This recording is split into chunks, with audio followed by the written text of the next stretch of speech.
The massive ships appeared in Earth's sky like dark clouds blocking out the sun. Commander Vextar stood on the bridge of his flagship, the Dominator, watching the blue planet spin slowly below them. His scaled hands gripped the metal rail as he studied the readings on his screen. This world looked so peaceful and quiet that he almost felt sorry for what was about to happen. The Zephyrian Empire had conquered 300 worlds in the past, 1,000 years. Each time was the same story. They would arrive with their mighty fleet. The primitive locals would panic and run, and within days the planet would surrender. Earth would be no different. In fact, it might be easier than most. Vextar looked at the old radio signals his intelligence team had collected over the years. The humans were still using basic aircraft and crude weapons that fired metal bullets. Their most advanced technology seemed to be some kind of explosive devices that used chemical reactions. It was almost embarrassing how backward they were. Sub-Commander Kethmer approached with a datapad in his clawed hand. "Sir, our scouts report the humans have no orbital defenses at all. No space stations, no satellite weapons, nothing. They don't even seem to know we're here yet." Vextar nodded slowly. This was exactly what he had expected. The humans were so primitive, they probably thought their atmosphere would protect them from space-based attacks. They had no idea what real galactic warfare looked like. Meanwhile, deep inside a mountain in Colorado, Admiral Katie Sullivan sat in front of dozens of glowing screens. She had been watching the alien fleet for 3 months as they traveled toward Earth. Every move they made, every formation they took, every communication they sent was being recorded and analyzed. Katie had short brown hair and tired eyes from too many sleepless nights. She had been preparing for this day for 15 years, ever since the first alien scout ship had crashed in the Nevada desert. That crash had changed everything for humanity, though most people on Earth still had no idea it had even happened. The secret had been kept by only a few thousand people spread across the globe. They had worked in hidden bunkers and underground facilities, building weapons and defenses that the aliens would never see coming. The old radio signals the aliens had intercepted were fake, broadcast specifically to make Earth look primitive and helpless. Lieutenant Commander Jake Morrison floated in zero gravity aboard the space station Phoenix 7. From the outside, it looked like just another piece of space junk drifting in Earth's orbit. The aliens had scanned it dozens of times and decided it was just debris from some failed human satellite launch. Jake smiled as he watched the alien fleet positioning themselves exactly where Earth's hidden defense computers had predicted they would. Every move the Zephyrians made followed the same pattern they had used in their last 50 conquests. Humanity had been studying those battles for years, learning every weakness in their tactics. The Phoenix 7 was just one of 37 hidden weapons platforms scattered throughout the solar system. Each one was disguised to look like asteroids, broken satellites, or construction debris. The aliens had no idea they were surrounded by enough firepower to destroy their entire fleet. Lisa Harper worked frantically in her underground laboratory beneath the Nevada desert. She was coordinating with similar hidden bases in Russia, China, Australia, and 12 other countries. The quantum communication network allowed them to share information instantly without the aliens detecting any signals. Lisa had been one of the first scientists to examine the crashed alien ship 15 years ago. The technology inside had been far beyond anything humans had ever seen, but it had also revealed something important. The aliens were not as advanced as they seemed. Their weapons and ships were powerful but simple, designed to work the same way against every enemy they faced. Humanity had spent 15 years preparing for exactly this kind of attack. They had built weapons specifically designed to counter Zephyrian shields and armor. They had studied alien psychology and tactics until they could predict every move. Most importantly, they had learned to hide their true capabilities behind. A mask of primitive technology that the Zephyrian dropships began launching from the main fleet. Vextar watched with satisfaction as hundreds of assault craft headed toward Earth's major cities. New York, London, Tokyo, Moscow, all would be under Imperial control within hours. The humans would surrender quickly once they saw the hopelessness of their situation. Colonel Ryan Carter crouched in his underground bunker beneath Washington, D.C., watching the alien dropships approach on his hidden sensors. His soldiers were ready in their powered armor suits, weapons charged and targeting systems active. They had been training for this moment for over a decade. Ryan had volunteered for the secret Earth Defense Force the day after the alien crash was discovered. He had given up his old life, his family relationships, even his real name to become part of humanity's hidden army. Like thousands of others around the world, he had sacrificed everything to prepare for this day. The dropships entered Earth's atmosphere, their heat shields glowing as they descended toward the major population centers. The aliens expected to find panicking crowds and helpless military forces firing useless bullets at their advanced armor. Instead, they were about to discover that humanity had been preparing a very different kind of welcome. Captain Amy Rodriguez sat in the cockpit of her stealth fighter, hidden in a mountain hangar in Colorado. Her squadron had been practicing for this battle every day for 5 years. They knew exactly how Zephyrian ships moved, how their weapons worked, and most importantly, how to destroy them. Amy had been a regular Air Force pilot before being recruited into this secret program. She had thought she was joining just another classified project until she saw the alien technology and learned the truth about what was coming. Now she commanded one of Earth's most advanced fighter wings, equipped with weapons the aliens would never expect. General Steve Collins coordinated the global defense from his command ship, hidden in a crater on the far side of the moon. The UES Defiance looked like a mining station from the outside, but it was actually one of humanity's most powerful warships. 36 similar vessels waited in concealment throughout the solar system. Steve had been planning this battle for 15 years, ever since he was put in charge of Earth's secret military program. Every simulation, every training exercise, every piece of equipment had been designed for this exact scenario. The aliens thought they were attacking a primitive world. They were actually walking into the most carefully prepared trap in human history. As the first alien soldiers prepared to land on Earth's surface, they had no idea that every major city had been evacuated through hidden tunnel systems. The buildings they saw were empty shells, and the humans they expected to find cowering in fear were actually waiting in carefully prepared defensive positions with weapons designed specifically to kill Zephyrian warriors. The battle for Earth was about to begin, but it would not be the easy conquest the aliens expected. The first alien dropship touched down in New York Central Park at exactly noon.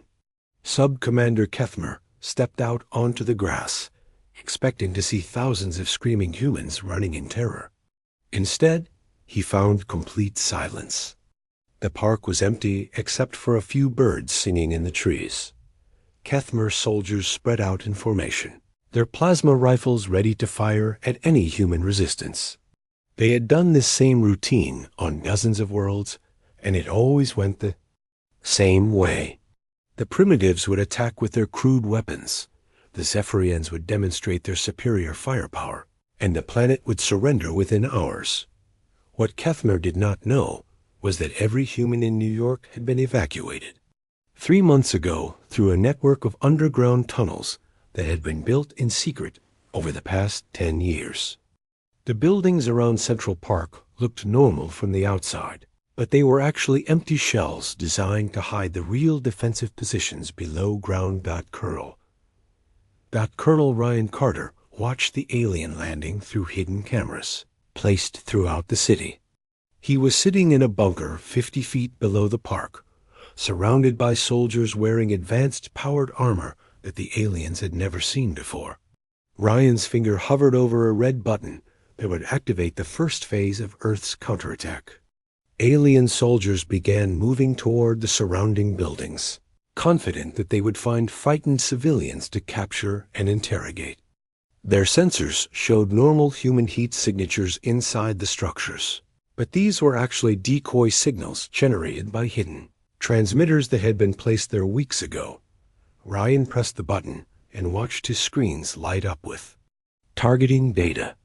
Electromagnetic pulse generators, hidden throughout Manhattan, activated simultaneously, sending invisible waves of energy toward the alien forces. The Zephyrian shields flickered and died as their power systems overloaded from the precisely tuned frequency bursts. Kethmer stared in shock as his soldiers' equipment started sparking and shutting down. Their personal shields vanished, their weapons stopped working, and even their communication devices went silent. This was impossible. The humans were supposed to be using primitive technology that could not possibly generate electromagnetic pulses of this sophistication. Captain Amy Rodriguez received the green light signal in her hidden fighter jet. She was flying at 30,000 feet above Manhattan, completely invisible to alien sensors thanks to adaptive camouflage technology that had been reverse engineered from the crashed scout ship 15 years ago. Amy's squadron of 12 fighters had been circling the city for hours, waiting for this moment. Amy dove toward the alien dropships that were still landing in Central Park. Her quantum disruption torpedoes were locked onto targets that had no idea death was coming from above. The aliens had designed their shields to stop primitive kinetic weapons and basic explosives, but they had never encountered weapons that could destabilize matter at the subatomic level. The first torpedo hit a Zephyrian dropship, and the entire craft simply vanished in a flash of blue light. The second and third torpedoes destroyed 2 more ships before the aliens even realized they were under attack. Amy's squadron eliminated 8 dropships in less than 30 seconds, leaving the surviving alien soldiers stranded on the ground, with no way to escape. General Steve Collins coordinated the global response from his command ship on the far side of the moon. Similar attacks were happening simultaneously in London, Tokyo, Moscow, and 50 other major cities around the world. Every alien landing force was walking into carefully prepared traps that had been designed specifically to counter Zephyrian military tactics. Steve had studied recordings of every Zephyrian conquest for the past 15 years. The aliens always used the same strategy: land overwhelming numbers of troops in major population centers, demonstrate superior firepower to break civilian morale, then demand surrender from local governments. It was an effective approach against primitive civilizations, but humanity had been preparing countermeasures for every step of the process. Commander Vextar stood on his flagship's bridge, watching his invasion force get systematically destroyed by an enemy that was supposed to be wielding stone spears and metal clubs. His tactical display showed Zephyrian units disappearing all across the planet as human forces emerged from hiding places that his sensors had never detected. The worst part was that the human weapons seemed specifically designed to exploit weaknesses in Zephyrian technology. Their electromagnetic pulses were tuned to exactly the right frequency to overload Imperial shield generators. Their projectile weapons used exotic materials that could penetrate Zephyrian armor. Their aircraft moved in patterns that made them nearly impossible for Imperial targeting systems to track. Dr. Lisa Harper monitored the battle from her underground command center in Nevada. The quantum communication network was allowing Earth's forces to coordinate their attacks with perfect timing across the entire planet. Every human commander knew exactly what their colleagues were doing in real time. While the aliens were cut off from each other and fighting blind, Lisa smiled as she watched the data streams flowing across her screens. 15 years of preparation were paying off perfectly. The aliens had made the same mistake that conquerors throughout history had always made. They had underestimated their enemy and assumed that primitive appearance meant primitive capabilities. Lieutenant Commander Jake Morrison activated his weapon systems aboard the hidden space station, Phoenix 7. The alien fleet in orbit was finally starting to realize that something was seriously wrong with their invasion. But they still had no idea that they were surrounded by concealed human weapons platforms. Jake's station looked like space debris to alien sensors, but it was actually equipped with railguns that could fire projectiles at a significant fraction of light speed.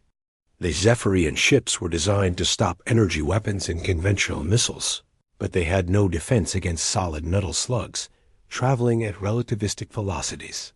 The first railgun shot punched completely through a Zephyrian cruiser, venting atmosphere and debris into space.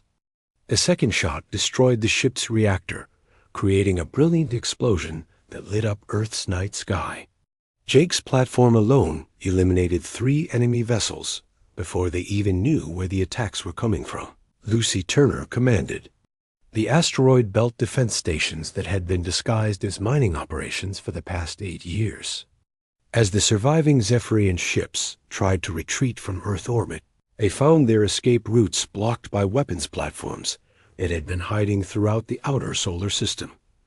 Lucy had been living in the asteroid belt for 5 years, maintaining the illusion that humans were only conducting primitive mining operations while actually building the most advanced defensive network in the galaxy. Her stations were equipped with weapons that could destroy capital ships from millions of miles away. The Zephyrian fleet that had arrived to conquer a primitive world found itself trapped in a carefully orchestrated killing field. Every move they made had been anticipated, every tactic they tried had been countered, and every weapon they fired was met with superior human technology that should not have existed. Commander Vexstar realized with growing horror that his empire had made a terrible mistake. Earth was not a primitive world full of helpless savages. It was a trap that had been 15 years in the making, and his entire fleet was caught inside it with no way out. Admiral Vexstar slammed his scaled fist against the command console as another one of his ships exploded in the darkness of space. Half of his invasion fleet was already destroyed, and the humans were showing no signs of slowing down their attacks. This was supposed to be an easy conquest of a primitive world, not a massacre of the Zephyrian Empire's finest warriors. Intelligence Officer Zexka approached the Admiral's command chair with trembling hands. She had been analyzing human communication intercepts for the past hour, trying to understand how these primitives had developed such advanced technology so quickly. What she had discovered made no sense according to everything the Empire knew about technological development. The humans were using tactical formations that perfectly countered standard Zephyrian assault doctrines. Their weapons were designed to exploit specific weaknesses in Imperial armor and shields. Most disturbing of all, they seemed to know exactly how Zephyrian forces would respond to each situation, as if they had been studying Imperial military tactics for years. Professor Dan Miller stood before the emergency session of the United Earth Council in the hidden lunar base that had been disguised as a simple mining operation for the past 12 years. The council chamber was carved deep inside the moon's rock, protected by layers of shielding that made it invisible to alien sensors. Dan had been studying the alien genetics and technology recovered from the crashed scout ship since the day it was discovered. He had spent 15 years learning everything possible about Zephyrian biology, psychology, and military doctrine. Now he was finally able to share that knowledge with the world leaders who had been kept in the dark about the true scope of Earth's preparations. The Zephyrian Empire was not just another alien race, Dan explained to the assembled leaders. They were part of a massive galactic civilization that had been conquering primitive worlds for over 1,000 years. The crashed scout ship's computer banks had contained detailed records of hundreds of previous invasions, all following identical patterns. Major Lucy Turner commanded the asteroid belt defense network as Zephyrian ships tried desperately to escape the solar system. Her hidden weapons platforms had been tracking the alien fleet's movements for months, learning their formation patterns and identifying the weak points in their defensive arrangements. Lucy had been living in the artificial gravity chambers of Mining Station Omega-7 for the past 5 years, maintaining the fiction that humans were only capable of basic resource extraction in space. In reality, the station was the command center for a network of weapons platforms that could destroy capital ships from distances the aliens had never imagined possible. The Zephyrian fleet commander was trying to organize a fighting retreat, but his ships were designed for attacking primitive worlds, not for defending against an enemy that understood their capabilities better than they understood themselves. Every maneuver he attempted was anticipated and countered by human forces that seemed to know his next move before he made it. Commander Alex Bennett led the counterattack aboard the UE's Vengeance, one of Earth's secret dreadnoughts that had been constructed in hidden shipyards throughout the outer solar system. The massive vessel had been disguised as a collection of mining equipment and construction debris, invisible to alien sensors until it was time to reveal its true purpose. Alex had been commanding secret Earth Defense Force vessels for 8 years, practicing maneuvers and tactics in the empty regions between planets where alien scouts would never think to look. His crew had trained for this battle every day, studying captured Zephyrian technology and learning how to turn the Empire's own weapons against them. The Vengeance was equipped with weapon systems that combined human innovation with reverse-engineered alien technology. Its main guns fired concentrated plasma bursts that could penetrate any known Zephyrian armor, while its defensive shields were designed to absorb and redirect the energy from Imperial weapons back at their attackers. Dr. Maria Santos sat in her laboratory deep beneath the Antarctic ice, monitoring the interrogation of captured Zephyrian officers who had been taken prisoner during the failed invasion. She had been learning alien languages and psychology for 15 years, preparing for exactly this moment when humanity would finally make contact with the galactic community. Maria's translation computers were processing thousands of hours of intercepted Zephyrian communications that had been collected over the past decade. The aliens had been broadcasting their military reports and tactical discussions without any attempt at encryption, never imagining that the primitive humans might be capable of understanding their language. The intercepted communications revealed the true scope of the Zephyrian Empire's expansion across the galaxy. They had conquered over 300 worlds using identical invasion tactics, overwhelming primitive civilizations with superior numbers and technology before the locals could organize effective resistance. What made the communications so valuable was that they contained detailed after-action reports from every major invasion of the past 50 years. Human analysts had been able to study these reports and identify consistent weaknesses in Zephyrian strategy, tactical doctrine, and equipment design. Captain Helen Parks led boarding parties onto disabled Zephyrian vessels, capturing intact alien technology and computer databases that contained star charts showing the locations of recently conquered worlds. The Imperial fleet had been methodical in their expansion, following predictable routes through space that made their future targets easy to identify. Helen had trained for zero-gravity combat in secret facilities hidden throughout the solar system, learning how to fight in the confined spaces of alien spacecraft. Her teams were equipped with weapons designed specifically for ship-to-ship combat, including electromagnetic scramblers that could disable Zephyrian computer systems without damaging valuable equipment. The captured star charts revealed that the Zephyrian Empire had been expanding along the outer rim of the galaxy, conquering primitive worlds and strip mining their resources before moving on to the next target. Earth had been selected because it appeared to be another helpless civilization that could be easily overwhelmed. Colonel Kevin Johnson coordinated special forces operations across the planet, using captured Zephyrian communication equipment to Send false reports back to the Imperial fleet's distant command stations. The aliens' own communication protocols were being turned against them, buying Earth precious time to consolidate their victory and prepare for whatever response the Empire might send. Kevin's teams had been training in alien technology for years, learning how to operate captured equipment and mimic Zephyrian operational procedures. They were now sending carefully crafted messages that would make the Empire's commanders believe the Earth invasion was proceeding according to plan.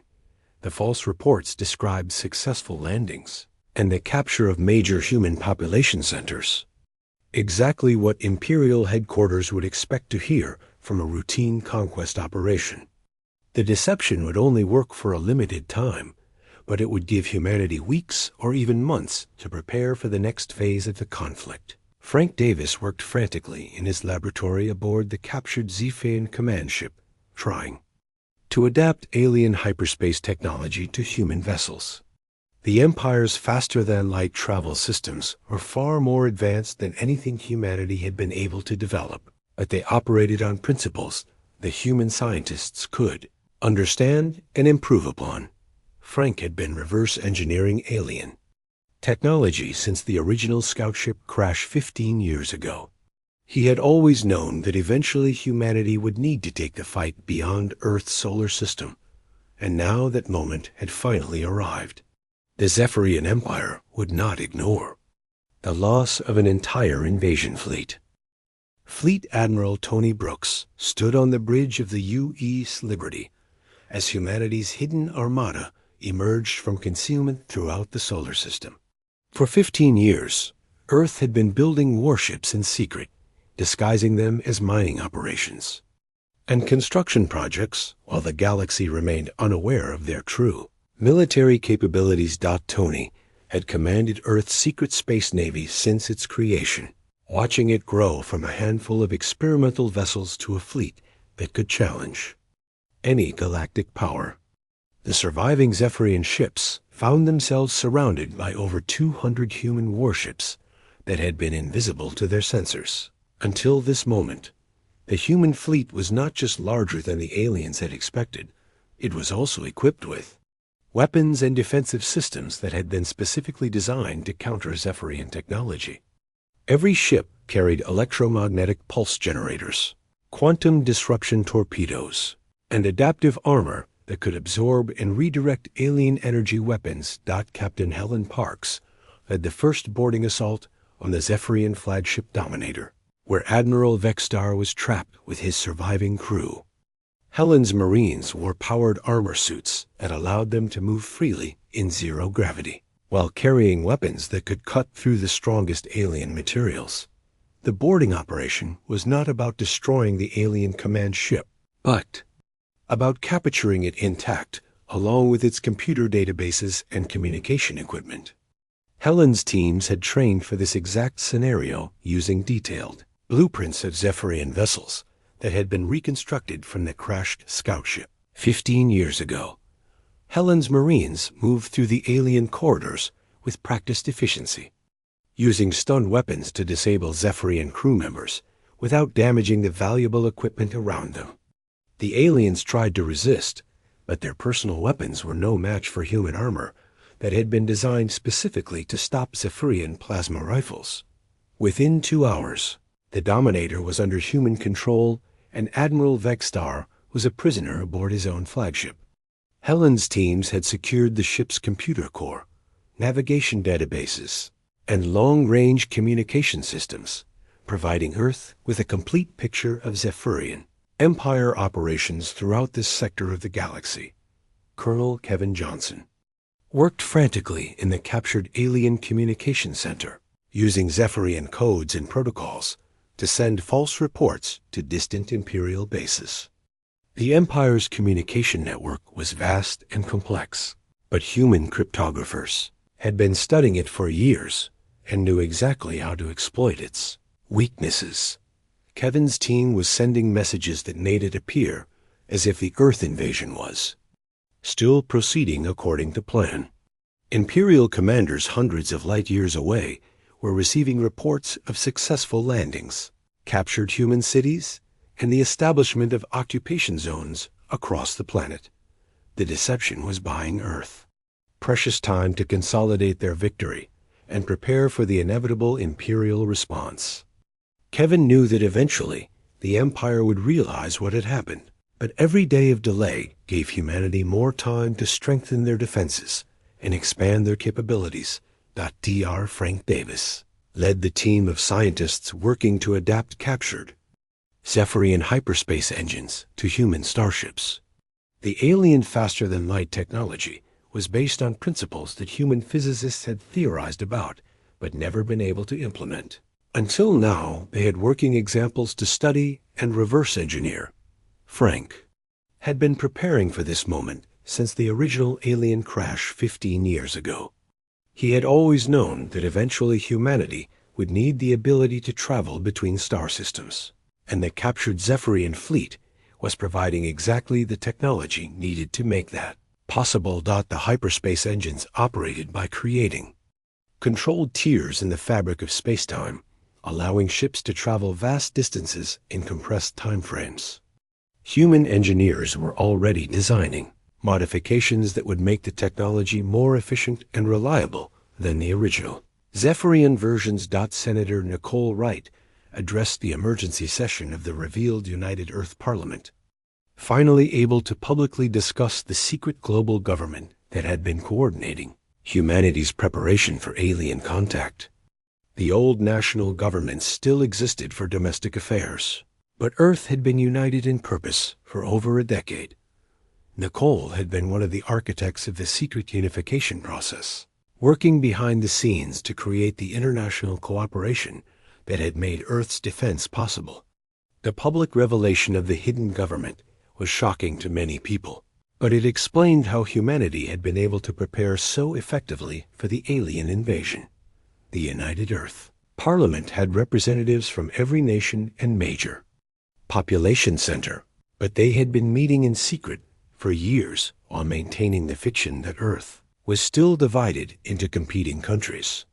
The deception had been necessary to prevent the aliens from realizing that humanity was capable of global coordination. Captain Amy Rodriguez commanded the first human interstellar reconnaissance mission as her squadron of modified fighters prepared to use captured Zephyrian hyperspace technology to travel beyond the solar system.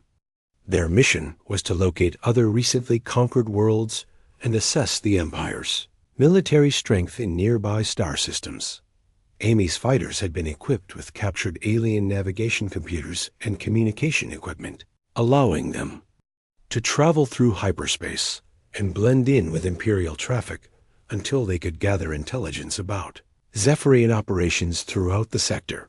The reconnaissance mission would provide Earth with crucial information about potential allies among recently conquered worlds, as well as intelligence about Imperial military bases and supply lines that could be targeted in future operations. Maria Santos worked with the captured Zephyrian officers to learn more about the Empire's political structure and military organization.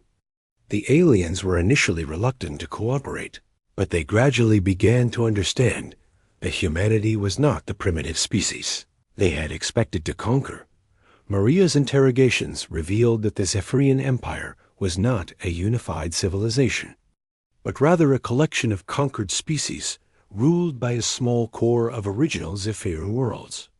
Many of the Empire's soldiers and administrators were from recently conquered planets who had been forced into Imperial service. This information was crucial for Earth's strategic planning, as it suggested that the Empire might be more fragile than it appeared. If humanity could liberate recently conquered worlds and turn them against their Imperial masters, the balance of power in the galaxy could shift dramatically. General Steve Collins coordinated the establishment of Earth's first permanent military bases beyond the solar system, using captured Zephyrian ships and equipment to create hidden staging areas in asteroid fields and uninhabited star systems throughout the local sector. Steve had been planning this expansion for years, knowing that Earth's defense would eventually require the ability to project military power across interstellar distances. The captured alien technology was making that expansion possible far sooner than anyone had expected. The forward bases would serve as supply depots, communication relays, and staging areas for future operations against Zephyrian targets. They would also provide early warning of any Imperial counterattacks directed at Earth, giving humanity time to prepare their defenses. Within weeks of the failed invasion, Earth had transformed from a hidden backwater world into an active participant. In galactic affairs, the Zephyrian Empire was about to discover that conquering humanity had been the biggest mistake in their 1,000-year history of expansion. Emperor Thaxron sat on his crystal throne in the heart of the Zephyrian capital world, staring at the holographic display that showed the complete destruction of Sector Fleet 7. An entire battle group of 300 ships had been wiped out by a species that, his intelligence reports, claimed was still using primitive chemical weapons and metal projectiles. The Emperor's scaled hands gripped the armrests of his throne as he tried to understand how such a disaster could have occurred. For over 1,000 years, the Zephyrian Empire had expanded across the galaxy without encountering a single species capable of meaningful resistance. Every conquest had followed the same pattern. Arrive, demonstrate superior firepower, accept surrender, strip the planet of resources, and move on to the next target. War Master Kel Thaner approached the throne with trembling steps, carrying data. Crystals containing the final transmissions from the destroyed fleet. The reports made no sense according to everything the Empire knew about technological development and military strategy. The humans had not just defeated a Zephyrian invasion force. They had systematically destroyed it, using weapons and tactics that suggested decades of preparation. Admiral Katie Sullivan stood in the command center of the newly constructed Earth Defense Headquarters, located in a massive orbital station that had been built using captured Zephyrian technology combined with human innovation. The station served as the coordination center for humanity's rapidly expanding military operations throughout the local sector of the galaxy. Katie had been promoted Supreme Commander of all Earth Defense Forces after her successful coordination of the planet's defense against the alien invasion. She now commanded not just Earth's original hidden fleet, but also dozens of captured Zephyrian vessels that had been modified with human technology and crewed by volunteers from around the world. The transformation of Earth's military capabilities had been remarkable to witness. In less than 6 months, humanity had gone from a secretly prepared defensive force to an active interstellar power capable of projecting military strength across multiple star systems.